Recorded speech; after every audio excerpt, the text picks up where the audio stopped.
தேவனுடைய பரிசுத்த நாமத்திற்கு மகிமை உண்டாவதாக. இந்த காலை வேளையிலே உங்கள் அனைவரையும் ஆண்டவராகிய இயேசு கிறிஸ்து என்ப நாமத்தில் இந்த மே மாதத்திலே உங்கள் அனைவரையும் ஆண்டவராகிய இயேசு கிறிஸ்து என்ப நாமத்திலே உங்களை வாழ்த்தி வரவேற்கிறேன். ஆண்டவர் கடந்து வந்த 4 மாதங்களை நம்மை அற்புதமாய் வழிநடத்தி இந்த 5வது மாதத்துக்குள்ளாய் நாம் கடந்து போகத்தக்கதாக தேவன் கிருபை செய்தார். இந்த 5வது மாதம் என்று சொல்லும் போதே பிள்ளைகளுக்கு விடுமுறை, அநேகர் இந்த விடுமுறை நாளை சந்தோஷமாக கழிக்க வேண்டும் என்று சொல்லி விடுமுறை நாளிலே அங்குமாக போவது வழக்கம். இந்த மே மாதத்திலே ஆண்டவர் நம்மளோடு பேசும்படியாக, இந்த மே மாதத்திலே ஆண்டவர் நமக்கு கொடுக்கின்ற ஒரு ஆசீர்வாதமான ஒரு வாக்கு தத்தமானது, இந்த நாளின் செய்தியின் தலைப்பானது இயேசுவோடு இணைந்திருங்கள். லூக்கா 7ஆம் அதிகாரம் 47 நாம் வாசிக்கும் போது அங்கே ஒரு அற்புதமான ஒரு காரியத்தை நாம் வாசிக்கிறோம். இவள் செய்த அநேக பாவங்கள் மன்னிக்கப்பட்டது, இவள் மிகவும் அன்பு கூர்ந்தாளே என்று சொல்லி நாம் வாசிக்கிறோம். தேவனுக்கு பிரியமான பிள்ளைகளே, நம்முடைய வாழ்க்கையிலே ஆண்டவர் கடந்து வந்த 4 மாதங்கள், பல ஆண்டுகளை நாம் கடந்திருக்கிறோம். இந்த 2024ஆம் ஆண்டிலே 5வது மாதம் முதல் தேதியிலே வந்திருக்கிறோம் என்று பார்க்கும்போது இவைகளால் நம்பால் உண்டான ஒரு காரியம் அல்ல, தேவன் நமக்கு கொடுத்த ஒரு பெரிய ஒரு கிருபை என்று பார்க்கும்போது நம்முடைய ஒவ்வொரு மாதமும் நாம் கடந்து போகிறோம். ஒவ்வொரு மாதமும் ஒரு வாக்குத்தத்த செய்தியை கேட்கிறோம். ஆனாலும் நமக்குள்ளாக ஒரு புதிய மாற்றத்தை தேவன் தந்துள்ளார். என்னவென்று பார்க்கும்போது ஆண்டவர் நம்முடைய பாவங்களை மன்னித்துள்ளார். ஆம், தேவனுக்கு பிரியமான பிள்ளைகளே, அப்படியேப்பட்ட ஒரு தேவன், மன்னிக்கின்ற தேவன் இல்லாவிட்டால் நீங்கள் நானுமாக இந்த மாதத்தை அடைஞ்சிருக்க முடியாது. அங்கே நான் லூக்காலே வாசிக்கிறோம், இவள் செய்த அநேக பாவங்கள் மன்னிக்கப்பட்டது, இவள் மிகவும் அன்பு கூர்ந்தாளே என்று நாம் வாசிக்கிறோம். தேவனுக்கு பிரியமான பிள்ளை, அதே நம்முடைய வாழ்க்கையிலே அந்த மன்னிக்கக்கூடிய ஒரு தேவன் நம்முடைய வாழ்க்கையிலே இருக்கிறார். யோசித்து பாருங்கள், கடந்து வந்த 4 மாதங்களை ஆண்டவர் அற்புதமாய் நம்முடைய பாவங்களை மன்னித்து மீண்டுமாக நமக்கு ஒரு ஜீவனை கொடுத்து இந்த ஒரு புதிய நாளை காணும்படியாக தேவன் கொடுத்தார். நமக்குள் ஒரு மாற்றம் வர வேண்டும். தேவனுக்கு பிரியமான பிள்ளைகளே, இந்த புதிய மாதத்துக்குள்ளாக, இந்த 5வது மாதத்துக்குள் நீங்கள் நாளும் கடந்து போகும்போது நமக்குள் ஒரு மாற்றம் வர வேண்டும். கிறிஸ்துவனாகிய நமக்குள் வர வேண்டிய ஒரு எண்ணம் என்று பார்க்கும்போது மன்னிக்கும் எண்ணம்.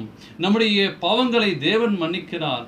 ஆனால் நமக்குள்ளே நாம் பார்க்கும்போது திருச்சபைக்குள்ளே, விசுவாசிக்குள்ளே, போதலுக்குள்ளே பொறாமைகள் போட்டியுமாய் இருக்கிறது. ஆம், தேவனுக்கு பிரியமான பிள்ளைகளே, ஆனால் இங்கே அந்த ஸ்திரியானவள் இயேசுவின் பாதத்தில் பரிமள தலத்தை பூசி ஸ்திரியுடைய அந்த ஸ்திரியானவள் அவருடைய இயேசுடைய பாதத்தை கழுவினாள் என்று நாம் வாசிக்கிறோம். லூக்கா 7ஆம் அதிகாரத்திலே நாம் வாசிக்கும் போது இங்கே 38ஆம் வசனம், அவருடைய பாதத்தின் அருகே பின்னாக சென்று அழுது கொண்டு அவருடைய பாதங்களை தன் கண்ணீரால் நனைத்து தன் தலைமயிரினால் துடைத்து அவருடைய பாதங்களை முத்த செய்து பரிமளத்தனத்தை பூசினாள் என்று சொல்லி நாம் வாசிக்கிறோம். தேவனுக்கு பிரியமான பிள்ளைகளே, இந்த ஒரு சம்பவம் ஒரு அற்புதமான ஒரு சம்பவம். இந்த ஒரு சம்பவம் நம்முடைய வாழ்க்கையிலே ஒரு ஆவிக்குரிய ஒரு பாடத்தை கற்றுத்தரும். இந்த மே மாதத்திலே 5வது மாதத்திற்கு கடந்து போகும்போது அந்த ஸ்திரியானுடைய பாவம் மன்னிக்கப்பட்டது. ஆண்டவரே, இந்த 5வது மாதங்களை என்னுடைய பாவங்கள் மன்னிக்க வேண்டும். இன்றைக்கு அநேகர் ஒவ்வொரு மாதமும் ஒவ்வொரு ஆசீர்வாதமான நம்ம செய்தியை கேட்டுள்ளோம். ஆனால் நம்முடைய வாழ்க்கையிலே நம்முடைய பாவங்கள் மன்னிக்கப்பட வேண்டும் சொல்லி என்றைக்காவது நான் சிந்திச்சிருக்கிறோமா? ஆனால் இந்த ஸ்திரியுடைய வாழ்க்கையிலே பார்க்கும்போது அங்கே இயேசுடைய பாதத்திலே தன்னுடைய தலைமயிரால் அவள் துடைத்து கண்ணீரை எல்லாம் ஊற்றினாள் என்று சொல்லி வாசிக்கிறோம். இந்த சம்பவமானது நான் வாசிக்கும் போது மத்தேயு 26ஆம் அதிகாரத்திலே வாசிக்கிறோம், மார்க்கு 14ஆம் அதிகாரத்திலே வாசிக்கிறோம், லூக்கா 7ஆம் அதிகாரத்திலே வாசிக்கிறோம், யோவான் 12ஆம் அதிகாரத்திலே நாம் வாசிக்கிறோம். இந்த சம்பவத்திலே நாம் பார்க்கும்போது ஒரு 3 பெயர்கள் குறிப்பிட்டுள்ளது. அங்கே இயேசுவானவர் பந்தியிட்டிருந்து அந்த சீமோன் வீட்டுக்கு போகிறார்கள். அங்கே பார்க்கும்போது சீமோன் என்ற ஒரு பரிசேயன் இருக்கிறான். ஆனால் பரிமள தைலம் பூசிய அநேக பாவங்கள் அங்கே மன்னிக்கப்பட்ட மரியாள் தரித்திரத்தை குறித்து கவலைப்படுவது போல் நடித்த அங்கே ஒரு யூதாஸ்காரத்து இருக்கிறான். தேவனுக்கு பிரியமான பிள்ளைகளே, இந்த நாளிலே நீங்கள் குடும்பமாக சேர்ந்து பார்த்தாலும் சரி, திருச்சபையாக சேர்ந்து பார்த்தாலும் சரி, தனிமையா என்று பார்த்தாலும் சரி, ஆனால் வேதம் சொல்கிறது அந்த சீமோனை குறித்து குஷ்டரோகியான சீமோன் என்று சொல்லி சொல்கிறது. நிச்சயமாகவே அவன் இயேசுவால் சுகமாக்கப்பட்ட ஒரு குஷ்டரோகி. அவர்களையும் கிறிஸ்துவானவர் தனது அன்பினால் மன்னித்து சுகப்படுத்தி ஏற்றுக்கொண்டார். இந்த நாளிலே இந்த செய்தியை பார்க்கிற உங்களுடைய வாழ்க்கையிலே, ஆண்டவரே என்னுடைய பாவங்கள் மன்னிக்கப்பட வேண்டும், அந்த சீமோனுடைய வாழ்க்கையிலே ஆண்டவரே அவனுடைய குஷ்டரோக இருந்த அவனை நீர் மாற்றம் கொடுத்திரே. தேவன் தனது அன்பினால் அந்த மன்னிப்பை ஏற்படுத்தி சுகப்படுத்தி ஏற்றுக்கொண்டார். இந்த மே மாதத்திலே ஆண்டவரே நீர் என்னை சுகப்படுத்தி என்னை மன்னித்து ஏற்றுக்கொள்ளும் ஆண்டவரே. இந்த 5வது மாதத்திலே குடும்பமாய் சேர்ந்து இன்றைக்கு விடுமுறைகள், பள்ளிகள் விடுமுறைகள், இன்றைக்கு எல்லோருக்கும் இந்த மே மாதத்துல ஒரு விடுமுறையா இருக்கலாம். ஆனால் தேவனுடைய அன்பையும் மன்னிப்பையும் மற்றவர்களுக்கு நீங்கள் நன்மாக எடுத்து சொல்ல வேண்டும். இதை சீமான் உணராதிருந்த பொழுது இயேசு அவருக்கு ஒரு ஓமையை சொல்கிறார். அப்பொழுது அதற்கு பிற்பாடு அவனை விளங்கி கொண்டான். தேவனுக்கு பிரியமான பிள்ளைகளே, மரியாளுடைய அநேக பாவங்கள் அங்கே மன்னிக்கப்பட்டது என்று சொல்லி நாம் வாசிக்கிறோம்.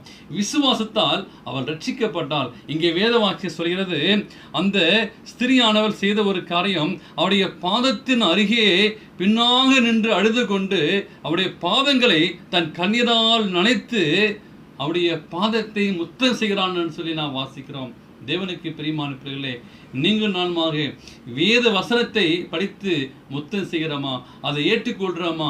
எத்தனையோ வருடங்களை நாம் கடந்து விட்டோம், எத்தனையோ மாதங்களை கடந்து விட்டோம். ஆனால் ஒவ்வொரு மாதமும் நமக்கு ஒரு ஆசீர்வாதம் கிடைக்காதா என்று சொல்லி ஏங்கிக் கொண்டிருக்கிறோம். ஆனால் தேவனுக்கு பிரியமான பிள்ளைகளே, அங்கே மரியாளுடைய பாவம் மன்னிக்கப்படுறது, விசுவாசத்தால் ரட்சிக்கப்பட்டால். இயேசுடைய அதிகமாக சிநேகத்தால் அவள் ஈர்க்கப்பட்டாள்.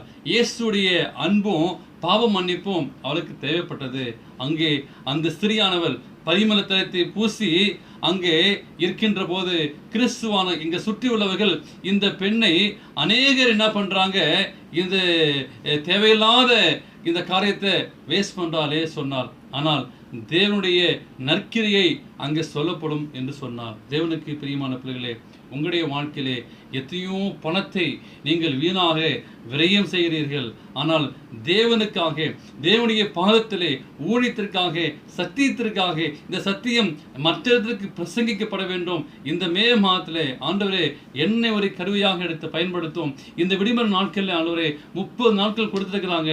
இன்னைக்கு நம்ம எல்லாம் சுற்றி பார்ப்போம், வெளியே போவோம், நிறைய பிள்ளைங்களுக்கு என்ஜாய் பண்ணுவோம், நிறைய பீச்சுக்கு போவோம். ஆனால் ஆண்டுடைய ஊழியத்தை இந்த மே மாதத்தில் யாருக்காச்சும் இயேசுடைய அன்பை சொல்லுவோன்னு சொல்லி நீங்கள் தீர்மானிக்கிறீங்களா? என்னுடைய பாவம் மன்னிக்கப்படவும் ஆண்டவரே. இந்த 5வது மாதம் கடந்து 6வது மாதம் போகும்போது ஒருவேளை பிள்ளைங்களாம் லீவ் முடிஞ்சு ஸ்கூலுக்கு போவாங்க. அந்த பிள்ளைங்களுக்கு சொல்லிக் கொடுங்க, இயேசு அன்பை சொல்லிக் கொடுங்க. இந்த விடுமுறை நாள் உட்கார வச்சு இயேசுடைய கதையை சொல்லிக் கொடுங்க, இயேசுடைய அன்பை சொல்லிக் கொடுங்க. அந்த பிள்ளைங்களுக்கு போகும்போது அப்படி ஒரு சமாதானமாக இருக்கும். இந்த மே மாதத்தில், இந்த கோடை நாட்களில், இந்த விடுமுறை நாட்களில், வெயிலான சூழ்நிலை மத்தியில் நீங்கள் வீட்டில் அமர்ந்திருந்து இயேசுடைய அன்பை நீங்கள் தெரிந்து கொள்ளுங்க. அவனுடைய பாவங்கள் மன்னிக்கப்பட வேண்டும். ஆனால் அங்கே யூதாஸ் காரியத்து அப்போஸ்தலர் ஒருவனாக தெரிந்து கொண்டு அங்கே ஆண்டவராகிய இயேசு கிறிஸ்து அன்பினால் அவனை தன் பக்கம் இழுத்திவிடும் என்று சொல்லி 3 ஆண்டுகள் அவர் பிரயாசம் செய்தார். அந்த யூதாஸ் காரியத்து கூட கெட்டு போயிடக்கூடாது சொல்லி ஆண்டவராகிய இயேசு கிறிஸ்து 3 வருஷம் தன் பக்கம் இழுக்க வேண்டும் என்று சொல்லி எவ்வளோ பிரயாசப்பட்டார். ஆனால் இயேசுடைய அன்பை விட்டு விலகி சென்றான். நீங்கள் நன்மாக இயேசுடைய அன்பை விட்டு விலகி செல்கிறோமா? இயேசுவானவர் எவ்வளோ பிரயாசப்பட்டார். ஆனால் யூதாஸ்காரத்து கோபமடைந்து இயேசுவை காட்டி கொடுத்தான் நான் பார்க்கிறோம். தேவனுக்கு பிரியமான பிள்ளைகளே, இந்த காலை வேளையிலே, இந்த மார்ச் மாதத்திலே அன்றைய என்னுடைய பாவம் எனக்கு முன்பாக நிற்கிறது என்று சொல்லி நீங்கள் யோசித்து பாருங்களா? இல்லை தாவீது பக்தன் போல ஆண்டவரே என்னுடைய பாவம் ஆண்டவரே ஈசுவப்பினால் என்னை சுத்திகரி என்று சொல்லி யோசிக்கிறீங்களா? அங்கே இவள் செய்த ஒரு பாவம், அவள் செய்த ஒரு பாவங்கள் மன்னிக்கப்பட்டது. நம்முடைய பாவங்கள், தேவனுக்கு பிரியமான பிள்ளை, எத்தனையோ பாவங்கள் மீண்டும் மீண்டுமா செய்கிறோம். ஆனால் இந்த மே மாதத்தில் என்னுடைய பாவம் மன்னிக்கப்பட வேண்டும். அந்த சிறியானுடைய பாவம் மன்னிக்கப்பட்டுச்சு. அவனுடைய பாவம் இன்றைக்கு இந்த மே மாதத்துக்குள்ளாக நான் ஒப்பு கொடுத்து வாழப்போறேன்னு சொல்லி நீங்கள் ஒப்பு கொடுக்குறீங்களா? அங்கே யூதாஸ்காரத்து இயேசுவை காட்டி கொடுத்தான். இயேசு, தரித்திரர் எப்பொழுதும் உங்களிடத்தில் இருக்கிறார்கள், நான் எப்பொழுதும் உங்களிடத்தில் இருக்க மாட்டேன், அவனை தொந்தரவு செய்யாதீர்கள் என்றார். தேவனுக்கு பிரியமான பிள்ளைகளே, உங்களுடைய வாழ்க்கையில் ஒரு தீர்மானம் செய்வீங்களா? இந்த காலவேளையில் இந்த மே மாதத்தில் அதே துணை முறை உலகில் நான் போயிருக்கிறேன் ஆண்டவரே, ஆனால் இன்னைக்கு ஆண்டவரே எனக்குள்ளே நீங்கள் வாங்கப்பா, ஆண்டவரே என்னுடைய பாவங்களை மன்னிக்க வேண்டும், ஆண்டவரே ஒரு புதிய ஒரு மாற்றத்தை தருவாண்டவரும் இந்த மே மாதத்திலே ஆண்டவரே எனக்குள்ளாக ஒரு மாற்றம் வர வேண்டும் என்று சொல்லி கிறிஸ்துவாகிய நீங்கள் நானுமாக முதலாவது ஆண்டவர் சமூகத்தில் நம்ம ஒப்புக் கொடுக்க வேண்டும். கிறிஸ்துவ அன்பை தெரிந்து கொண்ட நீங்கள் நானுமாக நம்மிடத்திலே அன்பு இல்லாமல் இருக்கிறதே, பொறாமை குணம் இருக்கிறதே, ஆண்டவரே என்னை மாற்றுங்க என்று சொல்லி நீங்கள் ஒப்புக் கொடுப்பீங்களா? தேவனுடைய அன்பை எண்ணி பாருங்கள். அங்கே இயேசுவோடு இணைந்திருங்கள், உங்களோடு இயேசு கிறிஸ்துவோடு இணைந்திருங்க. இந்த விடுமுறை நாட்களில் நல்லா ஜெபம் பண்ணுங்க, நல்லா வேதம் வாசிங்க, நல்லா பாட்டு பாடுங்க. ஆண்டவரே இந்த மே மாதம் எங்களுக்கு சந்தோஷமாக இருக்கும். குடும்பமாக நம்ம லீவில் இருக்கும்போது குடும்ப ஜெபத்தை விட்டுறாதீங்க. இந்த மே மாதத்தில் எஸ்ஸப்பா என்னுடைய பாவம் மன்னிக்கப்பட வேண்டும் சொல்லி நீங்கள் ஒப்பு கொடுங்க. நிச்சயமாகவே அந்த ஸ்திரியாருடைய அந்த வசனத்தை வாசிக்கும் போது அவரை அழைத்து அதை கண்டபோது, இந்த தீர்க்கதரிசியாக இருந்தால் தம்மை தொடுகிற ஸ்திரீ இன்னாள் என்று எப்படிப்பட்டவர் என்றும் அறிந்திருப்பார், இவள் பாவியாக இருக்கிறாளே தனக்குள்ளே என்று சொல்லி கொண்டார்.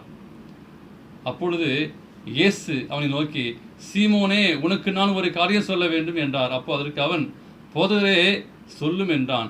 அப்பொழுது அவர், ஒருவனிடத்தில் 2 பேர் கடன்பட்டிருந்தார்கள், ஒருவன் 500 வெள்ளிக்காசும் மற்றவன் 50 வெள்ளிக்காசும் கொடுக்க வேண்டியிருந்தது என்று சொல்லி அந்த ஓமையை சொல்கிறார். அப்படியா தொடர்ந்து அந்த 45 வாசிக்கும் போது ஒரு அருமையான ஒரு வசனத்தை சொல்கிறார். நீ என்னை முத்தம் செய்யவில்லை, இவளோ நான் உட்பிரவேசித்து முதல் என் பாதங்களை ஓயாமல் முத்தம் செய்தால்.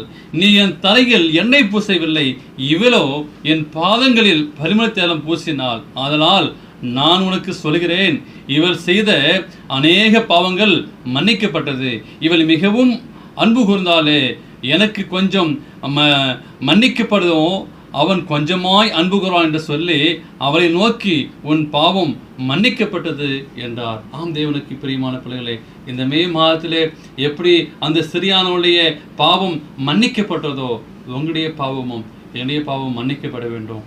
இந்த நாளிலே ஒப்புக்கொடுங்கள். இந்த மே மாதத்தில் முதல் தேதியிலே ஒப்புக்கொடுங்கள். இயேசுவோடு இணைந்திருங்கள், குடும்பமாய் இணைந்திருங்கள், பிள்ளைகளாய் சேர்ந்து இணைந்திருங்கள், திருச்சபையாய் இணைந்திருங்கள். தேவன் உங்களையும் உங்கள் குடும்பத்தையும் இந்த நாள் செய்தியை கேட்ட ஒவ்வொருவரையும் தேவன் ஆசீர்வதிப்பாராக. நாம் ஜெபிப்போம். எங்கள் நேசிக்கிற நல்ல ஆண்டவரே, இந்த மே மாதம் முதல் தேதியிலே எங்களோடு பேசின கிருபைக்காக நன்றி அப்பா. எங்களுடைய பாவங்கள் மன்னிக்கப்படும்படியாய், எங்கள் அக்கிரமங்கள் மன்னிக்கப்படும்படியாக நாங்கள் ஜெபிக்கிறோம் தாவே. இந்த செய்தியை கேட்ட ஒவ்வொரு குடும்பங்களையும், துரதேசத்திலே பார்க்கிற பிள்ளைகளையும், இந்த நாளை பிறந்த நாளையும் திருமண நாளைக்கு ஆகிய பிள்ளைகளுக்காக ஜெபிக்கிறோம். அவர்களையும் ஆசீர்வதியும். இயேசு நாமத்திலே ஜெபிக்கிறேன் ஜீவன நல்ல பிதாவே, ஆமேன். God bless you. கர்த்தர் உங்களை ஆசீர்வதிப்பாராக. ஆமேன்.